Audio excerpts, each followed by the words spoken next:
오늘 말씀은 사실은 3장 5절서부터 다 읽어야 되는데 너무 길어가지고 그냥 좀 이렇게 잘랐습니다. 그래서 12절부터 제가 봉독을 했는데 그 앞에 있는 이야기들을 좀 할 겁니다. 오늘 그 본문 12절을 헬라어 성경을 보면 그러므로라는 접속사가 있어요. 근데 우리 한국어 성경에는 없습니다. 그래서 이 12절을 그러므로 우리가 이 같은 소망이 있으므로 담대히 말한다, 이렇게 읽어야 되는 거예요. 그러므로라는 접속사는 앞에 있는 그 이야기가 전제가 된 거잖아요. 그렇죠? 그래서 그 이야기를 우리가 알아야 되는 거예요. 그래서 여기 나오는 12절에 나오는 소망이 도대체 뭐냐? 그거는 앞에 나오는 그 말씀을 우리가 좀 알아봐야지 이해가 됩니다. 그래서 그 앞에 보면 6절에 보면 여러분 성경책을 좀 가능하면 이렇게 좀 펴놓고 보면 좋을 것 같아요. 고린도후서 3장 6절에 보면 우리로 새 언약의 일꾼이 되게 하셨다, 이렇게 돼 있어요. 이 새 언약이라는 것은 예수께서 우리에게 주신 복음을 의미하는 거죠. 복음은 좀 다른 말로 만약에 표현을 한다면 구원, 은혜, 뭐 이렇게도 표현을 할 수 있겠습니다. 새 언약의 일꾼이라는 것은 복음을 전하는 일꾼이라는 거예요. 복음을 전하는 일꾼으로 하나님이 사도 바울을 세워주셨다, 이런 얘기가 되는 거예요. 그 다음에 보면은 6절에 보면 이런 말이 나옵니다. 저가 또 우리로 새 언약의 일꾼이 되기에 만족해 하셨으니 의문으로 하지 않고 오직 영으로 함이니, 이렇게 돼요. 의문으로 하지 않고. 이 의문이 도대체 뭐냐? 이게 율법이에요, 율법. 그 좀 어려운 말로 의문이라는 그런 단어를 썼습니다. 그러니까 새 언약은 율법에 의하지 않고 오직 영으로 말미암았다. 여기서 영은 성령을 의미하는 거죠. 그러니까 새 언약은, 즉 복음은 율법에 의해서 주어진 것이 아니라 성령에 의해서 주어진 것이라, 이런 말입니다. 그러니까 복음을 우리가 알아들으려면 성령의 감동을 받아야 된다, 이런 말이 되는 거예요. 복음은 죽이는 것이요, 율법은 죽이는 것이요, 영 혹은 복음은 살리는 것이라고 했어요. 여러분, 복음은 살리는 영입니다. 제가 지난주에 설교에서 이미 말씀을 드렸죠. 인간은 아무리 훌륭한 사람이라고 해도 죽습니다. 왜냐하면 인간은 산 영이기 때문입니다. 살아가는 존재예요. 살다가 어느 지점에 이르게 되면 죽을 수밖에 없는 거죠. 그러면 인간이 영원히 살기 위해서 무엇이 필요합니까? 살리는 영이 필요하다고 그랬어요. 살려주는 영, life giving spirit이 필요하다고 그랬어요. 그 살리는 영이 바로 예수 그리스도라는 거죠. 예수 그리스도를 믿으면 영생을 얻게 된다, 이런 얘기예요. 그래서 요한복음에 보면 나는 부활이요 생명이니 나를 믿는 자는 죽어도 살겠고 무릇 살아서 나를 믿는 자는 영원히 죽지 아니하리라, 이렇게 말씀하신 거예요. 왜요? 예수님은 살리는 영이기 때문에. 그래서 복음을 믿으면, 성령에 의해서 복음을 믿으면 우린 영생에 이르게 된다, 이렇게 말이 되는 거죠. 여러분, 율법은 아무리 지키려고 해도 지킬 수가 없어요. 여기서 율법을 다 지킨 사람, 다 지킬 수 있는 사람 한번 손들라 그러면 손들면 좀 약간 정신이 나간 사람일 거예요. 만약에 율법을 다 지키는 사람이 있다면 그 사람은 의인이에요. 근데 로마서에서 뭐라 그랬습니까? 의인은 없나니 하나도 없다 그랬잖아요. 유대인들, 특별히 바리새인들이 그렇게 율법을 지키려고 노력을 했는데 실패했어요. 율법을 지킴으로 구원을 이루려고 그렇게 노력을 했는데 철저히 실패했어요. 그러니까 여러분, 율법을 지켜야 하는데 지키지 못했으니까 어떻게 됐습니까? 아니, 율법을 지켜야 돼요. 그걸 노력했는데 지키지 못했어요. 어떻게 됐죠? 외식하게 된 거예요. 율법을 지키지 못했는데 율법을 지킨 것처럼 행동한 거예요.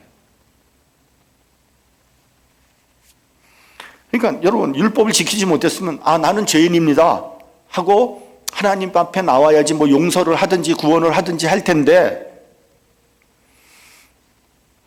의인처럼 행동을 하니까 구원에서는 점점 멀어지게 된 거예요.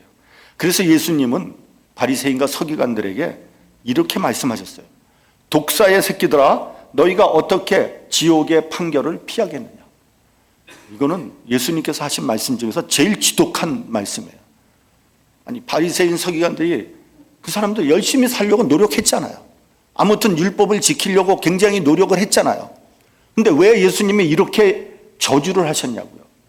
왜냐하면 그들이 의인인 척 하면서 구원에서 점점 멀어졌기 때문에 너희들 구제불능이다. 너희는 구원받을 수 없구나. 이렇게 얘기하신 거예요. 율법으로 의인이 될 수 없다는 거예요. 그런데요, 여러분, 마태복음에 나온 산상수훈에 보면 예수님께서 이렇게 말씀하셨어요. 여자를 보고 음욕을 품은 자마다 마음에 이미 간음하였다. 그렇게 말씀하셨어요. 이 구절을 갖고 성경 공부를 했는데 한 남자 집사님이 저한테 그러더라고요. 목사님, 이게 말이 됩니까? 그럼 모든 사람은 다 간음한 거 아닙니까? 예, 맞습니다.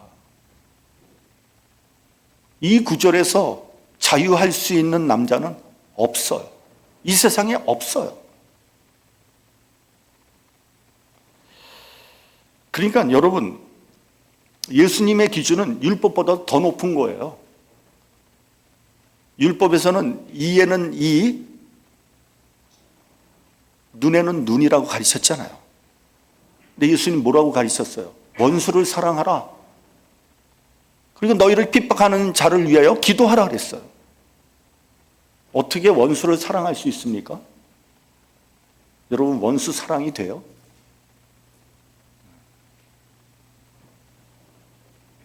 동양에는 불구대천지 원수란 말이 있잖아요. 불구대천지 원수. 얼마나 원수를 졌길래 하늘 아래에서 같이 살 수 없는 존재. 그런 사람을 어떻게 사랑하냔 말이에요. 불가능한 일 아닙니까?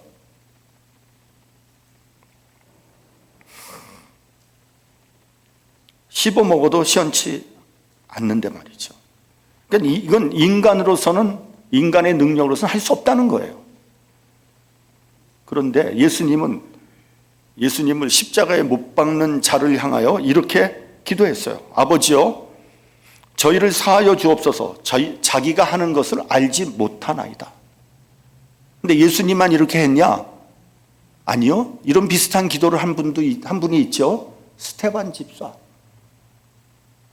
그분은 우리와 똑같은 사람이에요. 돌에 맞아 죽어가면서 크게 소리 질렀어요.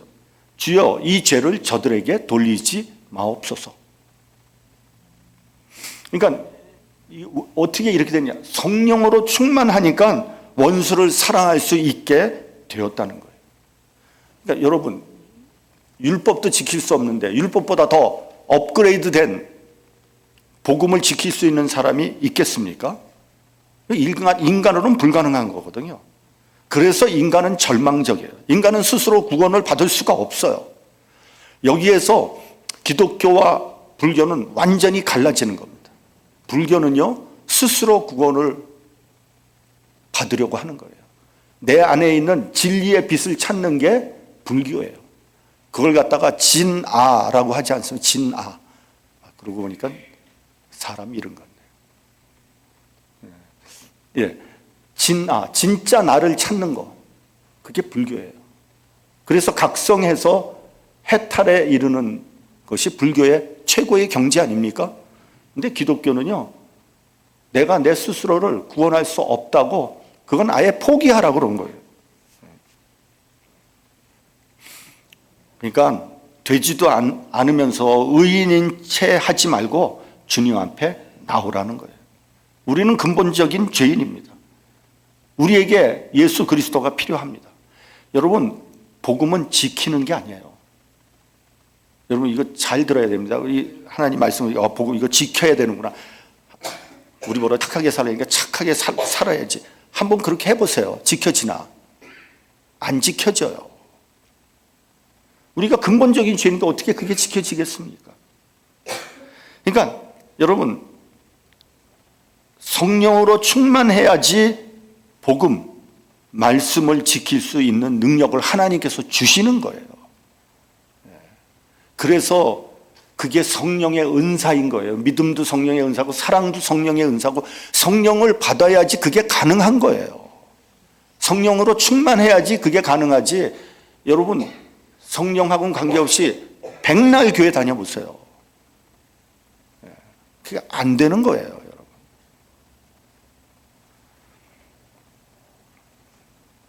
율법은 죽이는 것이요, 성령은 살리는 거예요. 바울은 영을 살리는 새 언약의 일꾼이 되었다는 거예요. 또 7절을 보면요, 율법의 직분도 영광이 있어 이스라엘 자손들이 모세의 얼굴을 주목하여 보지 못했다고 했어요. 이 말씀을 이해하기 위해서는 구약성경 출애굽기 34장을 살펴봐야 돼요. 모세는 시내산에서 40일 동안 금식하면서 여호와 하나님을 만나게 됩니다. 모세는 정말 꿈 같은 시간을 보낸 거예요. 천국에 한 반쯤 간 거예요. 제가 생각하기에 모세가 40일 동안 먹지도 않고 마시지도 않았거든요. 물도 안 마셨어요. 모세가 배고팠을 것 같습니까? 목말랐을 것 같습니까? 아니요. 모세는 그러지 않았을 거예요. 그러니까 40일 동안 금식을 하면서 하나님과 은혜 속에서 너무 좋은 시간을 보낸 거예요. 예수님도 40일 금식하면서 그냥 배가 고파가지고 사투를 벌이고 그러지 않았어요. 여러분, 우리는 40일 금식하면은 목숨 걸고 하잖아요.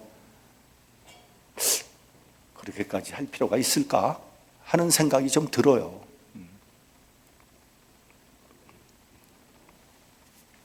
그거는 제가 안 해봐서 잘 모르겠습니다만, 하여튼 최고의 은혜의 시간을 보냈고요. 모세는 시내산에서 하나님으로부터 율법을 받았어요. 그러니까 모세는 율법의 직분을 받은 거예요. 그런데 하나님을 만나고 난 다음에 모세의 얼굴에 광채가 나기 시작한 거예요. 하나님의 영광이 모세의 얼굴에 전이가 된 거예요. 그래서 그 광채 때문에 사람들이 모세의 얼굴을 쳐다볼 수가 없는 거예요. 너무 환하게 빛나니까. 모세의 권위와 카리스마가 절정에 이르는 그런 단계 아니겠습니까? 그러자 모세는 수건을 가지고 자기 얼굴을 가렸다는 거예요. 모세가 얼마나 탁월하고 겸손한 영적인 지도자였던가를 우리에게 말해주는 거예요.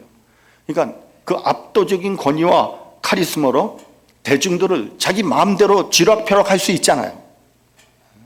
그러면 모든 사람들이 모세를 따를 거 아니에요. 누가 감히 모세의 권위에 도전을 하겠습니까? 그러나 모세는 그렇게 하지 않았다는 거예요. 오히려 수건으로 자기의 얼굴을 가렸다는 거예요. 자기의 얼굴을 쳐다보지 못하게 하고 누구를 바라보게 했어요? 하나님의 영광을 바라보게 했다는 거예요. 많은 영적인 지도자들이 하나님의 영광을 가로챕니다. 하나님께서 주신 권위와 카리스마를 마치 자기 것인 양 착각을 합니다. 그래서 교인 위에 군림하려고 하고 자기 마음대로 하려고 합니다. 그래서 타락하는 거예요.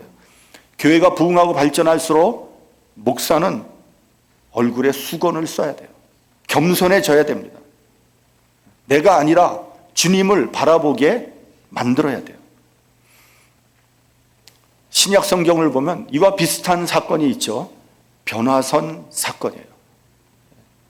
이번 주가 트랜스피규레이션 데이예요. 교회력으로 변화선 사건을 설교하는 날이에요. 변화선 사건이 나오는데 그때는 어떻게 했습니까? 예수께서 베드로와 요한과 야고보를 데리고 높은 산으로 올라가셨을 때 예수님이 변형되잖아요. 그래서 얼굴이 해처럼 빛났다 이렇게 돼 있어요. 그리고 예수님의 옷이 빛처럼 광채가 났다, 하얘졌다 그렇게 돼 있어요. 근데 예수님과 모세의 다른 점은 뭡니까? 모세는 빛을 반사한 사람이고 예수님은 빛 자체였죠. 모세는 영광이 전이가 된 거고 예수님은 영광 가운데 영광으로 계신 분 아닙니까? 질적으로 다른 거죠.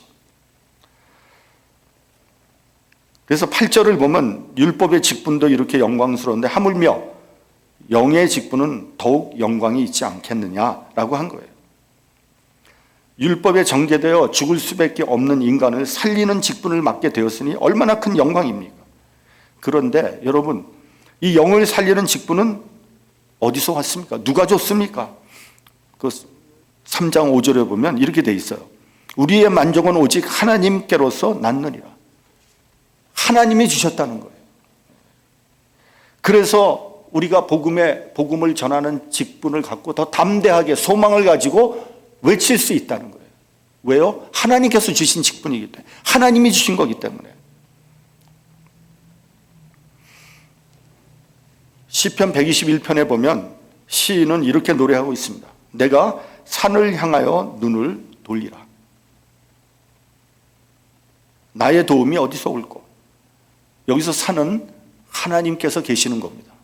옛날에 이스라엘 사람들은 높은 곳에 올라가서 하나님을 만났어요. 내가 하나님을 향해 눈을 돌린다는 거예요. 여태까지 나는 땅만 보고 세상만 바라보고 살았지만, 그러나 이제부터는 하나님을 바라보겠다는 거예요. 여러분, 아무리 세상을 봐도 세상에는 희망이 보이지 않아요. 고통과 슬픔 그리고 절망만 있을 뿐이에요. 이제 시인은 눈을 들어 산을 봅니다. 하나님을 봅니다. 여러분, 믿음이라는 것은요, 어디를 바라보느냐에 의해서 결정되는 거예요. 아무리 교회 열심히 다녀도요, 세상 바라보고 땅을 바라보는 사람은 믿음이 없는 거예요. 오늘 하루 교회를 나왔더라도 하나님을 바라볼 수 있는 그러한 믿음을 갖게 되면 그 사람은 믿음이 아주 좋은 사람이에요.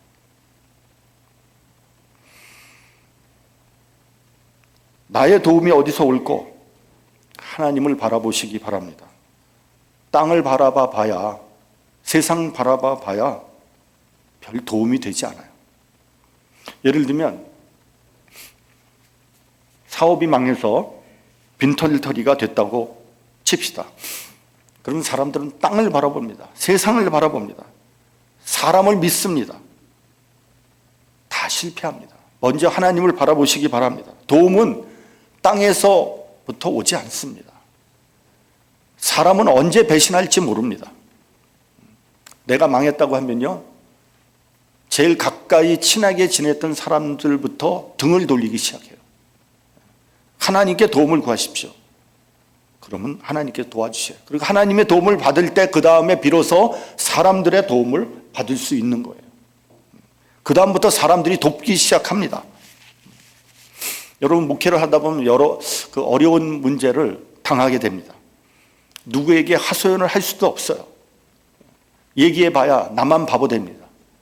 그거는 목사 당신이 잘못한 거 아니야? 믿었던 사람들이 다 등을 돌립니다. 아무도 도움을 줄 수 없어요. 그럴 때마다 저희 부부는요, 하나님 앞에 엎드렸어요. 왜냐하면 모든 도움은 하나님으로부터 온다는 것을 철저히 깨달았거든요. 그리고 하나님의 도움을 받으면 그 다음부터 사람들이 돕기 시작해요. 저는 교회를 건축하면서 그러한 일을 너무 많이 겪었어요. 교회 건축하고 교육관 지으면서 우리가 뭐 돈이 있어서 했는지 아세요? 돈 하나도 없었어요.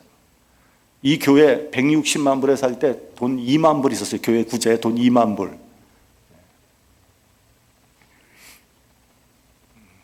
미국 교회에서 쫓겨나서 갈 데가 없으니까 하나님과 엎드려서 기도했어요. 어디로 가야 됩니까? 그때 애들까지 합해서 한 100여 명 됐거든요. 어디 갑니까 우리가?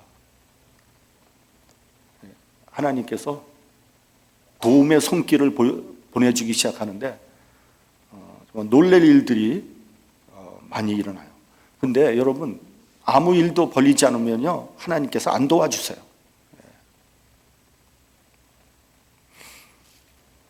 여러분 혹시 병들었습니까? 사람 바라보지 마세요.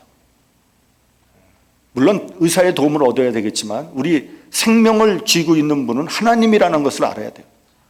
죽든지 살든지 하나님을 의지하시기 바랍니다. 저희 장인어른이 위독하셔서 오늘 내일 할 때 제가 의사 선생님한테 물어봤어요. 어떻게 살아나실 수 있겠습니까? 그 의사 선생님이 아주 훌륭한 크리스찬이에요. 그랬더니 그분이 저한테 목사님 이러더라고요. 하늘을 가리키는 거예요.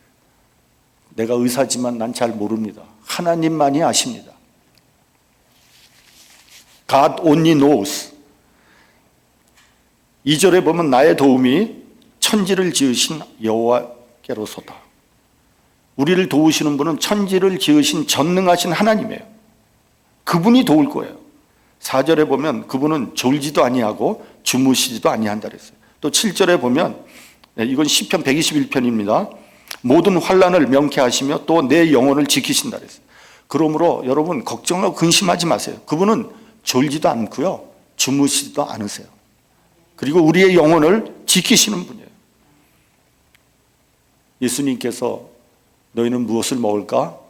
무엇을 입을까? 무엇을 마실까? 염려하지 말라 그랬잖아요. 그러면서 이렇게 말씀하십니다. 공중의 새가 심지도 않고 거두지도 않고 창고에 모아들이지도 않는데 너희 하나님이 기르시나니 너희가 새보다 얼마나 더 중요하냐? 얼마나 더 귀하냐? 이 믿음이 적은 자들아. 뭘 걱정하고 근심합니까? 주님께서 다 먹이시는데 믿음이 적어서 믿지 못하는 거예요. 염려하는 거예요. 근심하는 거예요. 본문 13절을 보면 모세가 얼굴에 수건을 쓴 이유가 또 한 가지가 나옵니다. 아까 말씀드린 대로 모세의 얼굴에 나타나는 영광을 보는 대신에 하나님의 영광을 보게 하기 위함이죠. 둘째는 모세의 얼굴에 나타난 영광은 곧 사라질 것이기 때문에 그런 거예요. 곧 사라져버릴 영광은 뭘 의미하냐? 율법을 의미하는 거예요. 율법을 절대시하고 숭배하지 말라는 거예요. 율법은 절대적인 것이 아닙니다. 율법은 변하는 거예요.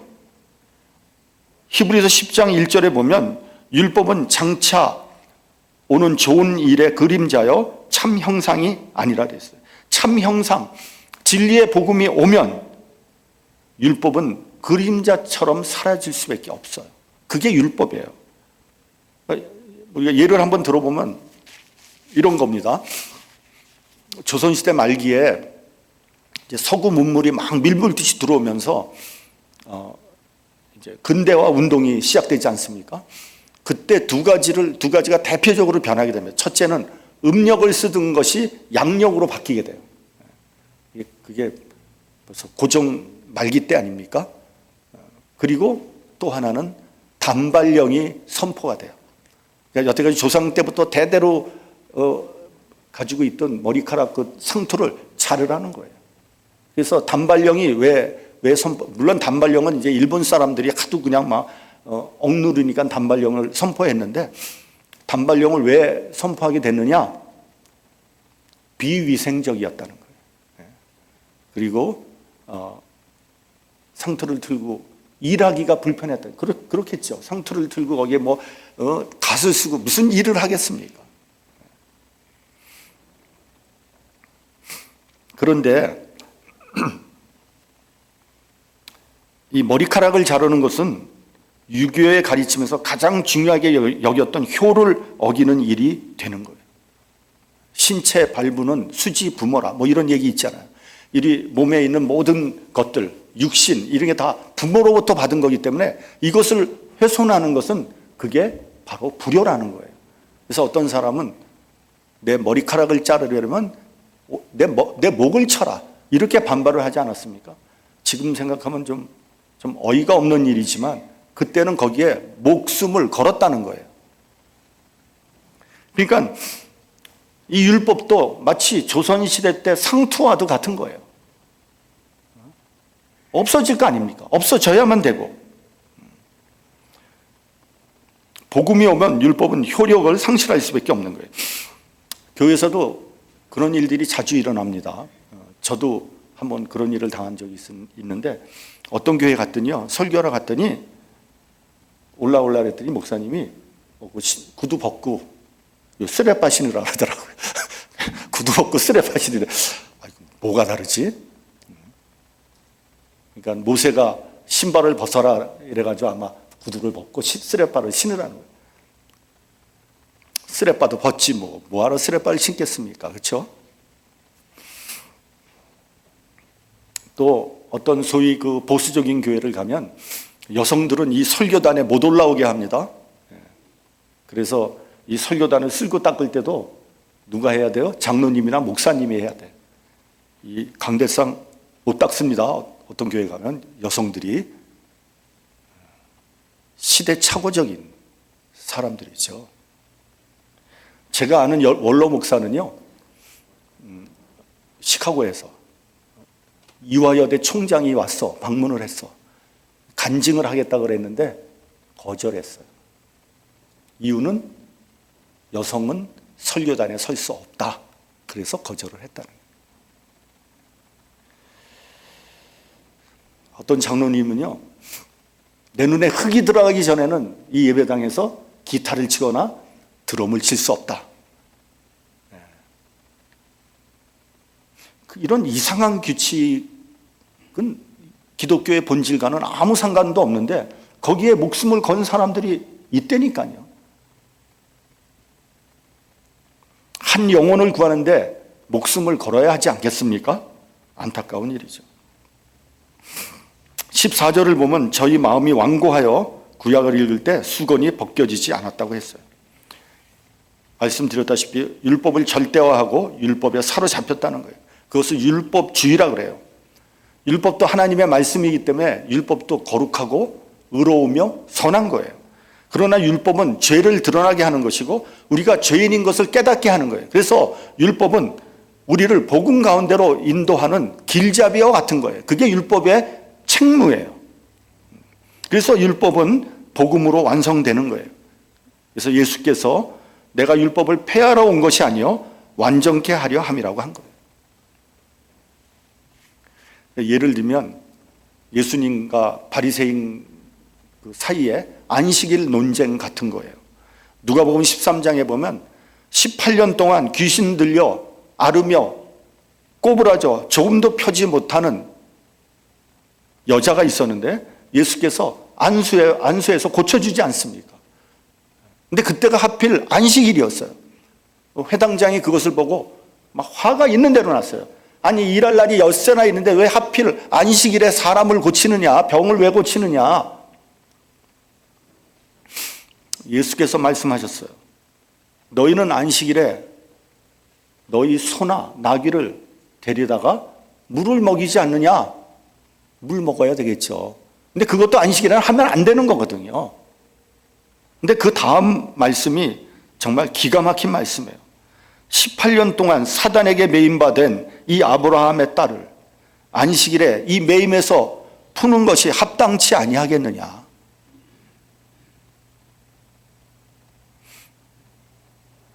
그러자 반대하던 사람들은 부끄러워했고요. 온 무리가 기뻐했다고 되어 있습니다. 여러분 안식일은요 율법을 지키고 안식하는 것을 넘어서 생명을 살리는 날이에요. 그게 안식일의 기본적인 취지예요. 주일도 마찬가지예요. 주일은 생명을 살리는 날이에요. 복음을 모르고 어둠 속에 살아가고 있는 사람들을 하나님 말씀으로 살리는 날이 주일날이에요. 뭐 기타 치고 드럼 치고 그런 게 중요한 게 아니에요. 할 수도 있고 안 할 수도 있는 거예요. 그건 본질이 아니에요.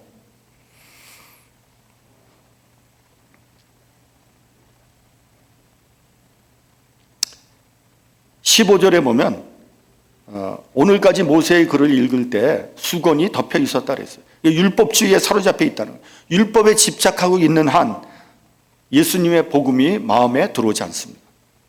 정죄와 심판만 있지 은혜와 구원에서는 멀어지는 거예요. 교회에서도 보면요, 어떤 사람은 정죄하고 심판하는데 굉장히 능한 사람이 있어요. 어떤 사람은 뭐 그건 하면 안 돼, 예수 믿는 사람이 왜 그렇게 해, 뭐 이렇게 막 자꾸만 정죄하고 심판하는 사람들이 있습니다. 그런 사람들은요, 은혜가 없어요. 은혜가 없어요. 용서가 없고 화해가 없습니다. 그것을 율법주의라고 그러는 거예요.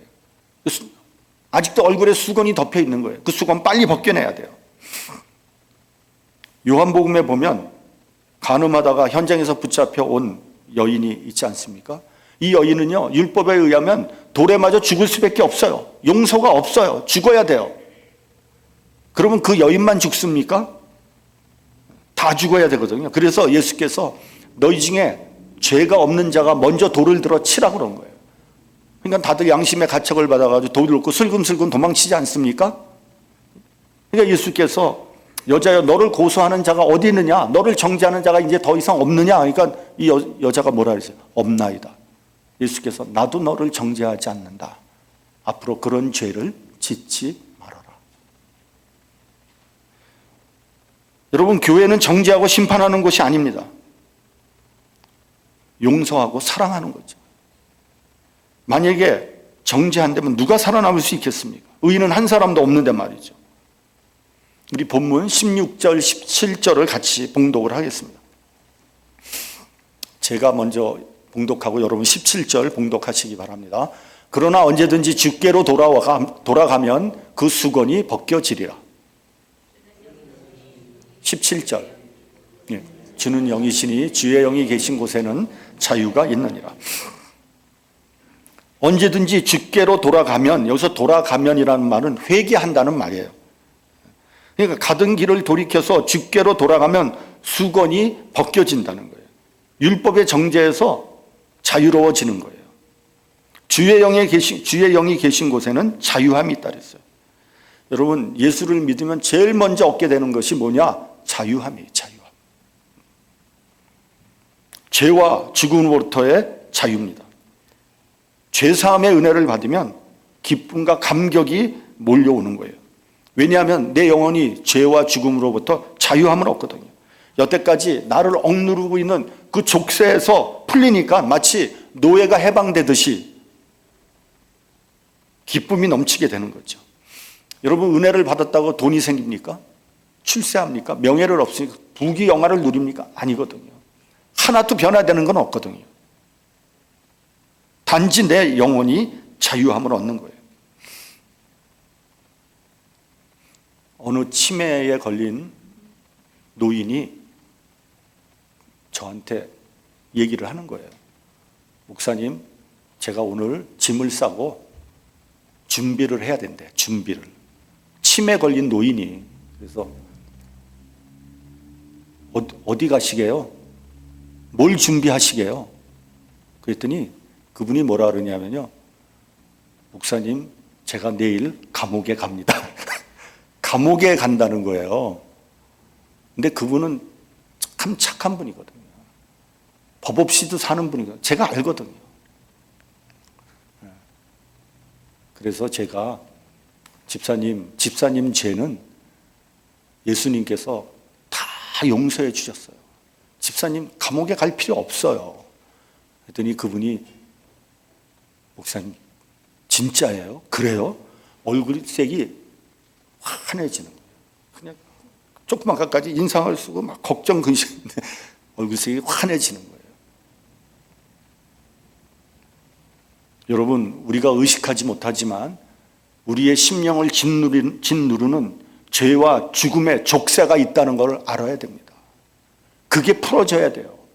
그래서 자유함을 얻어야 돼요. 그 사람이 진짜 그리스도인이에요. 그리고 마귀는요, 우리를 계속해서 억누르고 족쇄를 채워서 너는 죄인이야. 이걸 무의식적으로 우리 속에 자꾸만 심어놓거든요.